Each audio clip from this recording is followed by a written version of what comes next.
जय हिंद दोस्तों।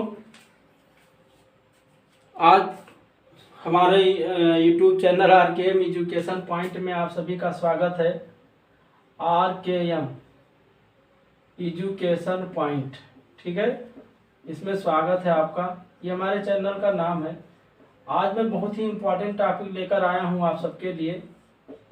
टॉपिक का नाम है फंक्शन। क्या? फंक्शन। ये आपको बिल्कुल मैं बेसिक से लेके चलूँगा, लेकिन थोड़ा सा फास्ट लेके चलेंगे कि थोड़ा जल्दी कवर हो जाए और बहुत फालतू बातें नहीं होंगी। फंक्शन में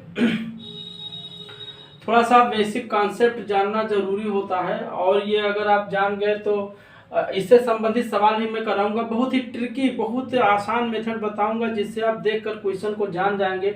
ये 1-1 है, N2 है, ये क्या है, कैसे है, सारी चीज़ें हम चर्चा करने वाले हैं इस पे। तो थोड़ा सा ध्यान दीजिए, मेरा साथ दीजिए थोड़ा सा। तो चलिए शुरू करते हैं। पहले फंक्शन का डिफिनीशन जान लेते हैं। फंक्शन का डिफिनीशन क्या है? मान लीजिए कोई सेट है, लेट, अब हम लिखवा नहीं रहे, आपको बता रहे हैं, यहाँ कोई लिखवाने वाली चीज़ नहीं रहेगी। मान लीजिए कोई फंक्शन, लेट ये दो सेट है, लेट ये एंड बी, दो जो है नॉन इम्पटी सेट है। नॉन इम्पटी का मतलब यह है कि इसमें कुछ ना कुछ एलिमेंट हैं। नॉन इम्पटी सेट हैं if each element, if each and every, वही if each and every element of A, if each and every element of A is associate. Associate का मतलब यह है कि संबंधित हो। किससे? Is associate to the element of B, to the element of B, then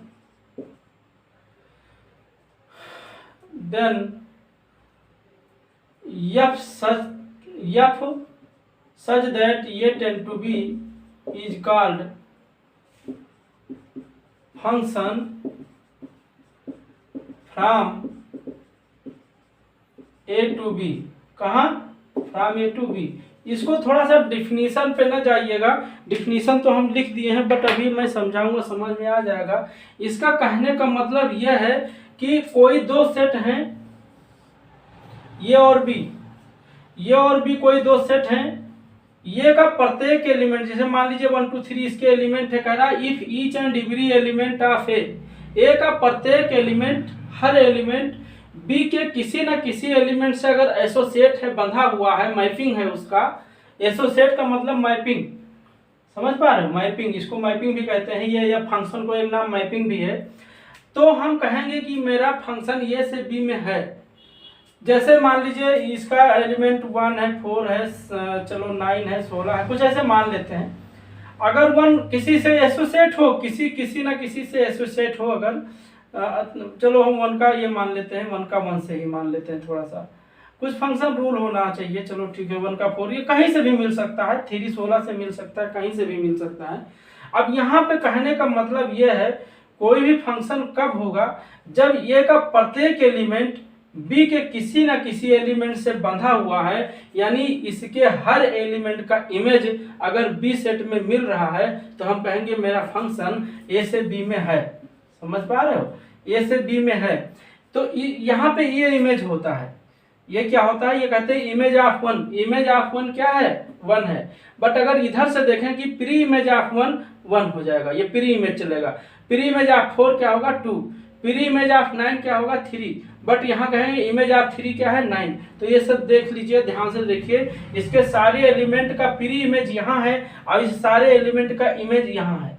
ठीक है, इस पूरे को हम डोमेन कहते हैं।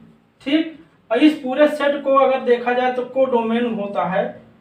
ठीक है, और जिस एलिमेंट का प्री इमेज हमें मिलता है वो होता है रेंज। तो यहाँ पे देखा जाए तो डोमेन क्या हुआ? डोमेन एक सेट होता है, वो क्या क्या है? 1 2 3। ये का पूरा एलिमेंट सेट हो जाएगा, डोमेन हो जाएगा। और कोडोमेन क्या होगा? कोडोमेन जो होगा वो क्या होगा? ये पूरा एलिमेंट, बी का पूरा एलिमेंट 1 4 9 16। ठीक है, और रेंज देखा जाए तो रेंज क्या होगा, रेंज ऐसे एलिमेंट होंगे जिनका प्री इमेज मिल रहा है हमें, देखो 1 का मिल रहा है, 4 का मिल रहा है, 9 का मिल रहा है, 16 का नहीं मिल रहा है तो उसको हमें नहीं लेना है 149। तो इस तरह से देखना है डोमेन कोडोमेन और रेंज बहुत ही आसानी से फाइंड किया जा सकता है। हमेशा जो रेंज होता है वो कोडोमेन का सबसेट होता है, याद रखिएगा। क्या होता है, कोडोमेन का सबसेट होता है, यानी रेंज कोडोमेन के बराबर भी हो सकता है और छोटा भी रखता है। रेंज कभी बड़ा नहीं होगा, रेंज कभी बड़ा नहीं होगा। तो थोड़ा सा इसको ध्यान दीजिएगा। फंक्शन समझ में आ गया होगा। तो फंक्शन क्या होता है समझ में आ गया। ये के जैसे कोई फंक्शन मेरा ये से बी में है तो ये के हर एलिमेंट का इमेज हमें मिलना चाहिए, कोई ऐसा एलिमेंट नहीं होना चाहिए, इसको मिटा दे रहे हैं। तो थोड़ा सा अब हम आपको वैसे लेके चलते हैं। फंक्शन होता क्या है एक्चुअली, जैसे फंक्शन होता क्या है, ये वेल डिफाइंड रिलेशन होता है। इसको एक नाम और दिया गया है, इसकी डिफिनीशन अगर हम ये कहें कि well defined relation is called function, well defined relation is called function. इसको थोड़ा सा समझिए, हम आपको बिल्कुल रिलेशन में लेके चल रहे हैं फंक्शन को। रिलेशन के बेस पे फंक्शन को हम समझाना चाह रहे हैं आपको। तो जो वेल डिफाइंड रिलेशन होगा वो फंक्शन होगा, यानी हर every relation is not function but every function is relation होता है। ये भी नोट कर लीजिएगा, ये कभी कभी पूछ सकता है एग्जाम में आपको। क्या, every function is relation but every relation is not function, every relation is not function। अभी इसको हम पूरा बिल्कुल विद प्रूफ दिखाएंगे। every relation is not function, इसको थोड़ा सा देखते चलिएगा, ठीक है। यानी हर रिलेशन जो है फंक्शन होता, अरे हर फंक्शन रिलेशन होता है बट हर रिलेशन जो है फंक्शन नहीं होता है। इसको दिमाग में बैठा के चलिएगा। अच्छा कैसे, अब जैसे मान लीजिए कोई एक सेट है, इसके एलिमेंट 1 2 3 4 5 है, चलो मान लो। एक सेट बी है जिसके element A B C D हैं, ठीक। यहाँ पे हम कुछ रिलेशन देख रहे हैं, इसके कितने रिलेशन बनेंगे पता है ना, कितना रिलेशन बनेगा। इसका कितना एलिमेंट है 4, इसका 3, तो 2 पावर 3 गुणे 4 यानी कितना होगा 2 पावर 12, यानी इतना रिलेशन बनेगा। तो उस रिलेशन में हम कुछ रिलेशन ले लेते हैं। ऐसे रिलेशन क्या होता है पता ना, पढ़ाए थे। रिलेशन होता है जैसे कोई दो सेट है तो रिलेशन होता है ए क्रॉस बी का सबसेट होता है। ए क्रॉस बी का क्या होता है, सबसेट होता है, यानी जो है ये ए क्रॉस बी के ऑर्डर पेयर का सबसेट होता है। तो ए क्रॉस बी माने ऑर्डर पेयर ही है, तो ए क्रॉस बी का सबसेट होगा। तो चलो कुछ रिलेशन लिख लेते हैं, R1 R2 R3। अब यहाँ पे थोड़ा सा अभी हमने बताया नहीं है कैसे कि प्रत्येक रिलेशन फंक्शन कैसे इसमें समझा रहे हैं, लेकिन इसको समझने से पहले थोड़ा सा और देख लेना चाहिए। चलो यहाँ समझाते हैं फिर पीछे आगे चलते हैं। देखो यहाँ मान लीजिए 1A ये कुछ रिलेशन दिया है, 1B 1C इस तरह से कुछ दिया है रिलेशन। दूसरा मान लीजिए 2A 3B 4C 1 ये ऐसे मान लीजिए दिया है। तीसरा R3 मान लो 1C दिया है, 3A दिया है, 4B दिया है, कुछ ऐसे मान लीजिए, ठीक है। यहाँ पे हम मान लीजिए ऐसे कुछ रिलेशन दिया है। तो यहाँ पे आपको ये देखना है कि ये रिलेशन फंक्शन है कि नहीं। रिलेशन तो है ही है, बट ये रिलेशन है फंक्शन है कि नहीं है। तो थोड़ा सा इसको अगर हम विजुअल मेथड से देखें तो कितना आसान अभी देख ले जाएंगे। देखो ये सेट ये है, ये सेट बी है, इस सेट का एलिमेंट क्या है 1 2 3 4, इस सेट का एलिमेंट क्या है ए बी सी। यहाँ पे देखो अब इस R1 को अगर हम देखा जाए तो 1 किससे मिला हुआ है, ए से मिला हुआ है 1, फिर 1B से मिला हुआ है, 1B से मिला हुआ है, फिर बस इतना 1C से भी मिला हुआ है। ये देखो अब थोड़ा सा हम आपको ये लेके चलते हैं फंक्शन को देखने के लिए। वेल डिफाइंड रिलेशन जो होगा वही फंक्शन होगा। तो थोड़ा सा सन में आ जाइए और फादर में आ जाइए। इसको आप सन मान लीजिए, इसको फादर मान लीजिए। तो देखो यहाँ एक लड़का ऐसा है, ये सन यानी एक लड़का ऐसा है जिसके 3 पिता हो गए, है ना। अगर एक लड़के के 3 पिता हो गए तो पहली बात क्या हो गया, गलत रिश्ता हो गया। एक लड़के के 3 पिता हुए तो कहीं ना कहीं गलत रिलेशन हुआ। अब गलत रिलेशन हो गया तो एक फंक्शन नहीं रह गया, ये फंक्शन नहीं है, क्योंकि वेल डिफाइंड रिलेशन जो होता है वही फंक्शन होता है, ये भी ध्यान दीजिए, ठीक है। तो कहने का मतलब भाई एक लड़के एक लड़के के एक पिता होना चाहिए। पिता के दो एक से ज्यादा लड़के हो सकते हैं, बट एक लड़के के तो पिता एक ही होता है। अगर पिता ज्यादा हुए तो वहां पे गलत रिश्ता आया, गलत रिलेशन हुआ तो फंक्शन नहीं हो सकता, ठीक। तो इस तरह से हम देख रहे हैं, बहुत आसानी से समझ जाएंगे, कहीं कोई दिक्कत नहीं होगी। और थोड़ा सा अगर हम मान लो विजुअल मेथड में ना जाए, यहीं पे देखो तो आपको देखना क्या है इसका सेम एलिमेंट, ये पहला, इसका सेम एलिमेंट किसी दूसरे एलिमेंट से फिर नहीं एसोसिएट होना चाहिए। जैसे 1a से मिला हुआ है, फिर 1b से मिला हुआ है, तो ये 1a और 1b यहीं पे फंक्शन नहीं रह जाएगा, ठीक है। यहाँ पे देखो 2a से है, 3b से है, 4c से है, 1a से है, सबका अलग अलग इमेज मिल रहा है। तो सबका अगर अलग अलग इमेज मिल रहा है तो ये वेल डिफाइंड रिलेशन होगा, उसको आप विजुअल मेथड में देख सकते हैं। ऐसे 1c है, 3 है, 4b है, ये भी क्या होगा, फंक्शन होगा। बट इसको अगर हम देखें इस सेट पे तो ये फंक्शन नहीं होगा। क्यों नहीं होगा, यहाँ पे देखो थोड़ा सा, यहाँ पे अगर हम देखें तो 1 क्या है इसका 1, चलो ये 1 2 3 इसका ये सेट ये है, 1 2 3 4 ये सेट ये हो गया। ये सेट बी का अगर हम देखें ये बी सी हो गया, दिख रहा होगा आपको आराम से। यहाँ देखो 1c से मिला हुआ, चलो 1c हो गया, 3a से मिला हुआ 3a से हो गया, 4b से मिला हुआ 4b से हो गया। यहाँ देखो दो ऐसा सन है जिसका कोई फादर नहीं है ना, दो ऐसा लड़का है जिसका कोई फादर नहीं है, तो इसका मतलब ये फंक्शन ए से बी में नहीं है। समझ पा रहे हो, ये फंक्शन नहीं होगा, नॉट फंक्शन होगा। क्यों? क्योंकि दुनिया में कोई ऐसा लड़का नहीं है जिसका फादर ना मिले, ये तो पक्का है ना। कहीं ना कहीं फादर तो होना ही चाहिए इसी सेट के में, तो फादर होना चाहिए और फादर नहीं मिल रहा है, इसका मतलब वेल डिफाइंड रिलेशन ये नहीं है, इसलिए क्या है, फंक्शन नहीं है। समझ में आ रहा है, इस सेट में फंक्शन नहीं है।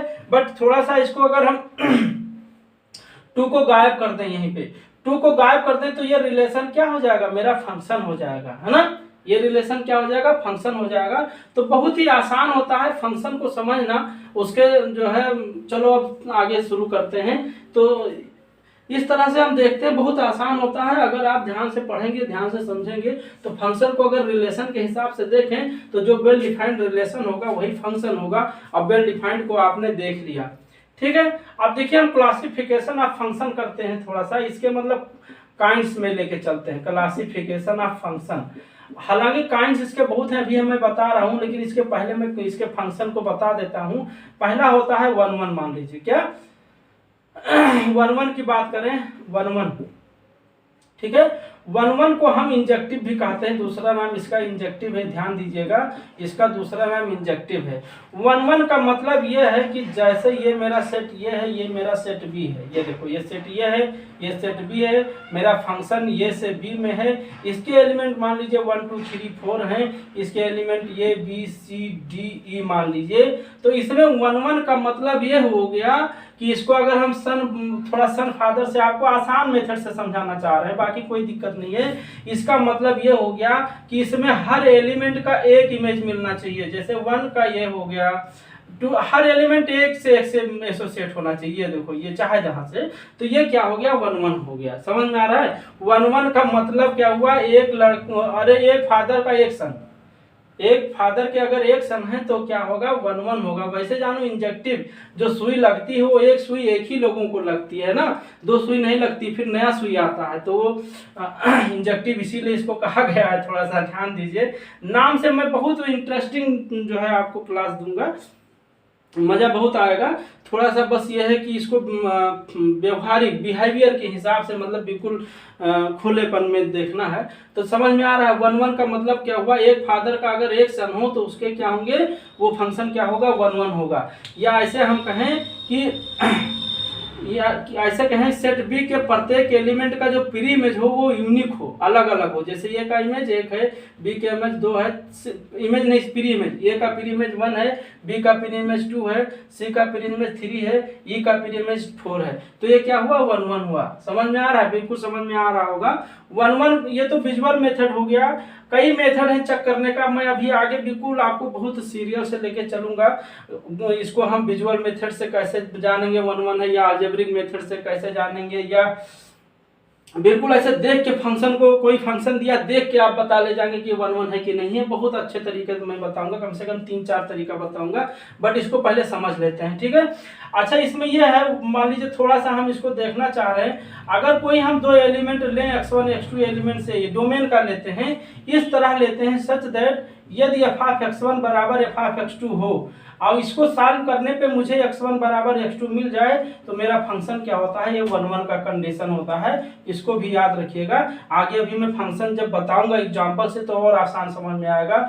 दूसरा, इसको इस तरह भी कह सकते हैं, दूसरा आर इस तरह कह सकते हैं, अगर x1 does not equal x2 है तो इसका मतलब क्या है, f of x1 does not equal to f of x2 होना चाहिए। यानी x1 और x2 के बराबर नहीं है तो f of x1 f of x2 के बराबर अगर नहीं आता है तो मेरा फंक्शन क्या होता है, 1 1 होता है।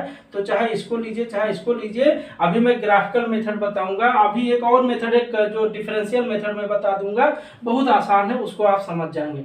लेकिन अभी समझते चलिए, थोड़ा सा एग्जाम्पल से बताएंगे तो और समझ में आ जाएगा। ये समझ में आ गया 1 1 का मतलब क्या हुआ, हर फादर का एक सन मिले तो वो 1 1 होता है, अगर एक फादर से ज्यादा मिल जाएंगे तो वो मेनी 1 हो जाएगा। चलो मेनी 1 का एग्जांपल देखते हैं ना, ये समझ में आ गया। अगर जो फंक्शन 1 1 नहीं होता है वो मेनी 1 हो जाता है, जो फंक्शन 1 1 नहीं होता है वो मेनी 1 हो जाता है। अब देखो 1 1 हो गया, दूसरा नंबर मेनी 1 की बात हम कर रहे हैं। मेनी 1 का मतलब ये हुआ, इसका मेनी 1 है, मेनी 1 का मतलब ये हुआ कि जैसे कोई सेट ये है, कोई सेट बी है, मेरा फंक्शन ये से बी में, ये सेट ये है और मेरा फंक्शन ये से बी में है और इसके एलिमेंट 1 2 3 है, इसके मान लो ए बी सी डी हैं। तो अगर हम ये कहें कि इसके, ये देखो, ये मान लें, अगर हम ये कहें कि ये के देखो ये फादर है, हमने बताया इसको फादर मान लीजिए और इसको आप सन मान लीजिए। तो अगर एक फादर के, समझ लीजिए, एक फादर के एक से अधिक सन मिल गए, यहाँ एक फादर है जिसके एक और दो सन है ना, 2 सन, यानी एक से ज्यादा सन है। अगर कोई फादर के एक से ज्यादा सन है तो वो 1 1 नहीं बल्कि मेनी 1 होगा। आप यही समझ रहे हैं ना, मेनी 1 को देख रहे हो, मेनी 1 मतलब ये एक ऐसा पिता है जिसके एक से ज्यादा लड़के हो गए, तो वैसे जान लीजिए मेनी 1। इसका मतलब ये है कि एक सेट ये के एक से अधिक एलिमेंट का जो इमेज हो सेम हो जाए, है ना। ये के सेट का एक से अधिक एलिमेंट का अगर इमेज सेम हो जाए तो क्या होगा, मेनी 1 होगा। या इधर से कहते हैं कि सेट बी के किसी एलिमेंट का प्री इमेज एक से ज्यादा मिले तो वो फंक्शन कैसा होगा, मेनी 1 होगा, है ना। बहुत आसान होता है, सन फादर के हिसाब से चले।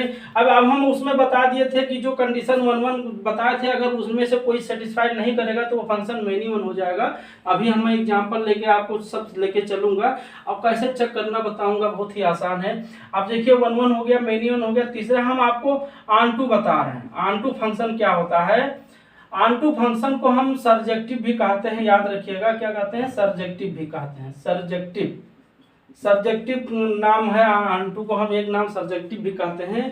सर्जेक्टिव का मतलब यह है कि मान लीजिए कोई फंक्शन मेरा ए से बी में है, ये सेट ये है, ये सेट बी है, ये फंक्शन मेरा ए से बी में है, इसका एलिमेंट 1 2 3। आप भाई मैं आप लोग सोच रहे हैं एग्जाम्पल क्यों यही लिया जा रहा है, आप कुछ भी ले सकते हैं, चलो हम 4 5 6 ले सकते हैं और 1 2 3 आसान थोड़ा सा जल्दी हो जाता है, बाकी कोई दिक्कत नहीं। एग्जाम्पल कुछ भी ले सकते, 5 6 7 मान लो, इसके एलिमेंट अगर हम ए बी सी डी मान लें तो इसके कहने का मतलब ये है कि अगर ये देखो ये क्या है, ऑन टू फंक्शन है। वैसे देखा जाए तो ये 1 1 तो है, बट ये ऑन टू पहले देखिए, ऑन टू और इनटू क्या होता है इसको पहले जानिए, फिर 1 1 और मेनी 1 तो जान गए हैं, ये 1 1 है। बट ऑन टू में ये होता है सेट बी, जो सेट बी है उसका कोई ऐसा एलिमेंट ना रह जाए जिसका कोई प्री इमेज ना मिले। समझ पा रहे हो, अगर इसको हम सन लें, इसको अगर हम फादर लें तो थोड़ा सा ऐसे समझिए रिलेशन में कि कोई ऐसा फादर ना हो जिसका कोई सन ना मिले। अगर इसमें हम ये डाल दें तो ये फंक्शन ऑन टू नहीं रह जाएगा। समझ पा रहे हो, ये फंक्शन ऑन टू नहीं रह जाता। ऑन टू का मतलब ये हुआ कि बी के प्रत्येक एलिमेंट का अगर प्री इमेज एग्जिस्ट करता है तो ऑन टू होगा, अदरवाइज बी का कोई ऐसा एलिमेंट रह गया जिसका प्री इमेज नहीं है तो वो क्या होगा, ऑन टू नहीं इनटू होगा। समझ पा, तो ये फंक्शन कैसा है, ऑन टू है। अब यहीं पे अगर हम देखें ऑन टू तो है, बट ये 1 1 ऑन टू है कि मेनी 1 ऑन टू है, तो यहाँ पे हम देख रहे हैं हर बी के हर सेट का हर एलिमेंट का प्री इमेज यूनिक है, एक एक मिल रहा है, तो अगर सेट बी के यानी हर फादर का एक सन मिले हैं तो वो 1 1 होता है। अब 1 2 के लिए इसमें कोई एलिमेंट ना रह जाए जिसका प्री इमेज ना मिले, है ना। तो यहाँ देख रहे हैं कोई ऐसा एलिमेंट नहीं है जिसका प्री इमेज नहीं है, तो वो फंक्शन कैसा होगा, ऑन टू होगा। ऑन टू के कंडीशन में ये और होता है, जो रेंज होता है वो कोडोमेन के इक्वल हो जाता है। क्यों, यहाँ पे देखो कोडोमेन क्या है, एबीसी, और रेंज भी एबीसी है, तो दोनों अगर इक्वल, रेंज अगर बराबर हो गया कोडोमेन के तो फंक्शन मेरा ऑनटू हो जाएगा, अदरवाइज में इनटू होगा। बट ऑनटू को समझ में एक तरीका और हम जो बता रहे हैं ना, कि कोई ऐसा फादर ना हो जिसका कोई प्री इमेज ना मिले, तो वो क्या होगा, ऑनटू होगा। अच्छा, ये तो पता है कि इसमें अगर हम कोई एलिमेंट डाल दें और जिसका कोई इमेज ना मिले तो वो तो फंक्शन ही नहीं रह जाएगा, है ना। बताया ना, फंक्शन कब होता है, जो वेल डिफाइंड रिलेशन होता है। तो ऐसा एक सन है जिसका कोई फादर नहीं है, वो तो गलत है भाई। फादर तो होते हैं, बहुत ऐसे पिता होते हैं जिनका कोई सन नहीं होता, वो अनाथ होते हैं, उनके लड़के नहीं होते हैं। बट अगर सन है तो फादर तो होना चाहिए, है ना। तो यहाँ पे अगर कोई एलिमेंट छूट रहा है जिसका इमेज नहीं एग्जिस्ट कर रहा है, तो वो फंक्शन ही नहीं होगा। जब फंक्शन ही नहीं होगा तो 1 1 मेनी 1 ऑन टू इंटू कोई बात नहीं होगी। बट इसमें यदि कोई एलिमेंट छूट रहा है तो फंक्शन इनटू हो जाएगा, और अगर सारे एलिमेंट का प्री इमेज मिल रहा है तो फंक्शन कैसा होगा, ऑनटू होगा। और ऑनटू के कंडीशन में जो रेंज होता है वो कोडोमेन के इक्वल हो जाता है। ठीक है, बिल्कुल आसान से समझिए। अगला हम चलते हैं। अभी आपको बहुत दूर तक जाना है, थोड़ा सा मैं ये स्टार्टिंग शुरू कर रहा हूँ इसका। चौथा में देखिए, चौथा में अगर हम इनटू की बात करें, इनटू, ठीक, चौथा में अगर हम इनटू की बात करें तो इनटू में क्या होता है, जैसे कोई सेट ये है, कोई सेट बी है। यहाँ पे समझिए, मेरा ये सेट ये है, ये सेट बी है, मेरा फंक्शन ये से बी में कोई फंक्शन है, इसके एलिमेंट 1 2 3 4 हैं, इसके एलिमेंट अगर ये B C D E F हैं, तो इससे मान लीजिए ये, जैसे कोई मान लीजिए ये इससे मिला हुआ है, ये का जो है इमेज ये है, बी का 3 है, 4 का सी है ना। तो यहाँ पे इनटू में ये होता है, बी का कोई ऐसा एक से अधिक फादर, एक या एक से अधिक फादर, यहाँ पे समझिए, दो एक या एक से अधिक फादर ऐसे मिल जाएं जिनका कोई सन ना मिले हमें, तो फंक्शन कैसा होता है, इनटू होता है। कहने का मतलब बी में कोई बहुत सारे एलिमेंट होंगे जो खाली रहेंगे, जिनका कोई प्री इमेज एग्जिस्ट नहीं करेगा, तो वो इनटू हो जाएगा। बहुत सारे से मतलब नहीं, अगर एक भी हो जाए, अगर एक भी हो जाए तो वो कैसा होगा, इनटू फंक्शन हो जाएगा।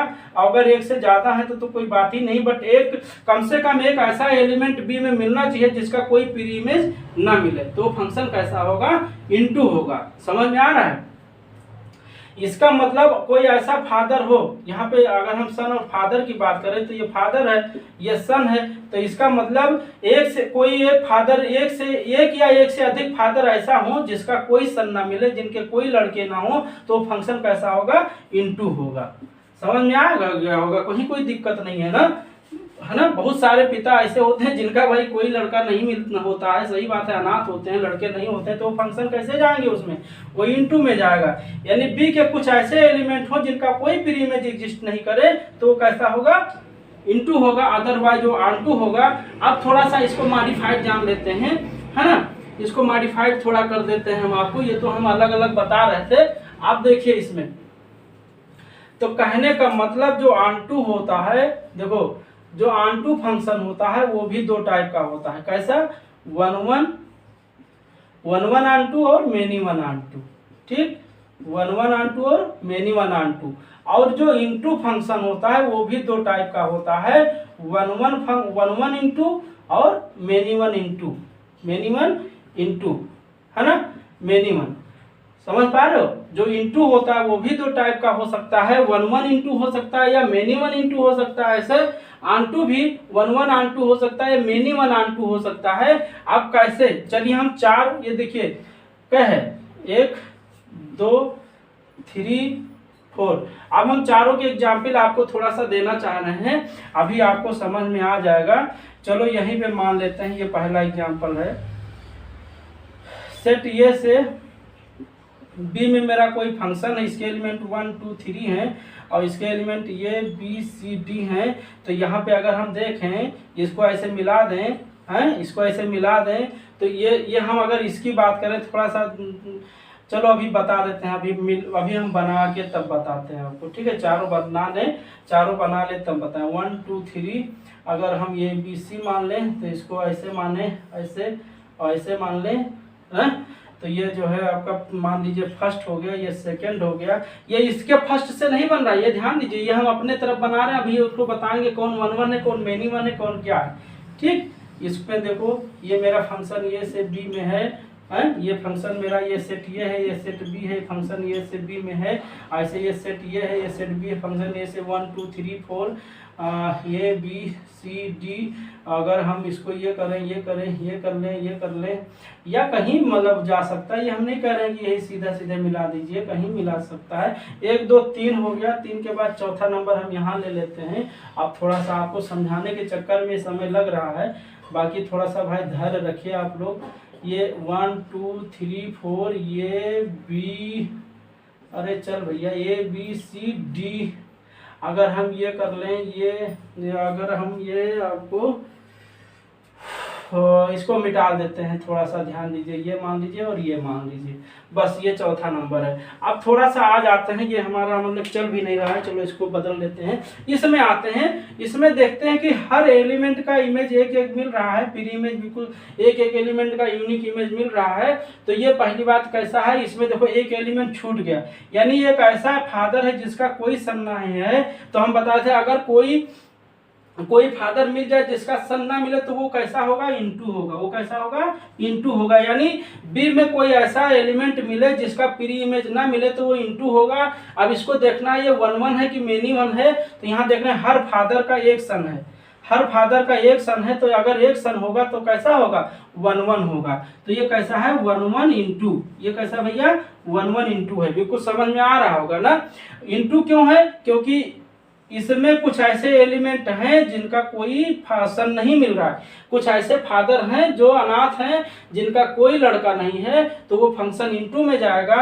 अब 1 1 क्यों है, क्योंकि हर फादर का एक एक है ना। अगर जिनका है लड़का भी, जिनका है उनका एक लड़का हो, अगर एक लड़का है तो 1 1 होगा। और इंटू कब होगा, जब इनमें से कोई ऐसा एलिमेंट मिले जिसका प्री इमेज ना मिले तो इंटू हो जाएगा। इसमें हम देखें तो यहाँ पे देखो ये ऐसा फादर है जिसका कोई लड़का नहीं है, तो ये इंटू तो है, ये इंटू है। बट ये कैसा है, यहाँ देखो अगर बी ऐसा फादर है जिसके 2 लड़के हैं, अगर बी ऐसा फादर है जिसके 2 लड़के हैं तो ये मेनी में पहुंच गया, मेनी 1। तो ये मेनी 1 कैसा है, ये मेनी 1 इंटू है। ये फंक्शन कैसा है, मेनी 1 इंटू है। बिल्कुल समझ में आ रहा है। इंटू क्यों है, क्योंकि ये कोई ऐसा है फादर जिसका कोई प्री इमेज नहीं मिल रहा है, तो यानी इंटू में चला गया। मेनी 1 क्यों है, क्योंकि जिनकी कुछ ऐसे फादर हैं जिनके एक से ज्यादा बेटे हैं, अगर एक से ज्यादा बेटे हैं तो मेनी 1 में जाता है। यहाँ पे देखो, यहाँ पे कोई ऐसा एलिमेंट इसके नहीं बच रहे हैं जिनका कोई लड़का ना मिले, यानी सेट बी का कोई ऐसा एलिमेंट नहीं है जिसका प्री इमेज नहीं मिल रहा है, यानी हर एलिमेंट का प्री इमेज मिल रहा है हमें। तो वो होगा क्या, अनटू होगा। अब अनटू होगा, अब ये देखा जाए मेनी 1 है कि 1 1 है। यहाँ पे हम देख रहे हैं हर एलिमेंट का, यानी हर फादर का एक सन है, हर पिता के एक लड़के हैं। अगर हर पिता का एक लड़का है तो वो कैसा होगा, 1 1 होगा। तो ये फंक्शन कैसा है, 1 1 अनटू है। समझ में आ रहा है, ये फंक्शन कैसा है, 1 1 अनटू है। 1 1 अनटू क्यों है, क्योंकि हर एलिमेंट का इमेज जो है यूनिक है। यहाँ हर एलिमेंट का प्री इमेज यूनिक है और इसमें कोई ऐसा फादर नहीं जिसका कोई सन नहीं, तो ये 1 1 अनटू हो जाएगा। इसमें थोड़ा सा अगर हम देखें तो ये देखो, इसमें कोई ऐसा नहीं है जिसका प्री इमेज ना मिले, तो अनटू तो है। बट ये मेनी 1 है कि 1 1 है। तो यहाँ हम देख रहे हैं जो 3 है, 3 और 4 हैं जिनका एक पिता है, यानी बी के 2 लड़के हो गए। अगर 2 लड़के हो गए तो मेनी 1 हो गया ना। तो यहाँ पे देखिए फंक्शन अनटू और इंटू है। अब अनटू और इंटू में 1 1 इंटू है कि मेनी 1 है कि क्या है, कैसे है। अगर फंक्शन यहाँ देखिए 1 1 और अनटू अगर होता है तो इसका नाम होता है बाइजेक्टिव, इसका और एक नाम और होता है बाइजेक्टिव। यहाँ पे देखिए केवल 1 1 हो तो इंजेक्टिव, केवल अनटू हो तो सर्जेक्टिव, बट 1 1 और अनटू दोनों हो तो वो कैसा होता है, बाइजेक्टिव होता है। तो इसका दूसरा नाम है ये, ऐसा पूछ लिया जाता है। तो थोड़ा सा इसको फंक्शन को आराम से समझिए। अब हम कौन सा फंक्शन आपको लेके चल रहे हैं, बट इसको समझिए, ये बहुत ही इंपॉर्टेंट है। 1 1 अनटू थोड़ा सा कॉन्सेप्टिकल है कुछ नहीं। अगर आप मौज मस्ती से पढ़ेंगे तो पढ़ाई कुछ नहीं है। मैथ तो ऐसा चीज़ है जिसमें आप बहुत इंटरेस्ट ले सकते हैं। लेकिन ये समझ के पढ़ना है। चलिए हम काइंड्स ऑफ फंक्शन चलते हैं। ओके, जब तक थोड़ा सा देखिए।